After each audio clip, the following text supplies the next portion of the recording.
மரகத தமால மலர் மொட்டுகளை மொய்க்கின்ற பொன்னிற கருவண்டு போ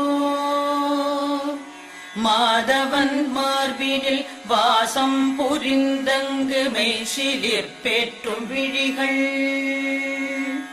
மரகத தமால மலர் மொட்டுகளை மொய்க்கின்ற பொன்னிற கருவண்டு போல்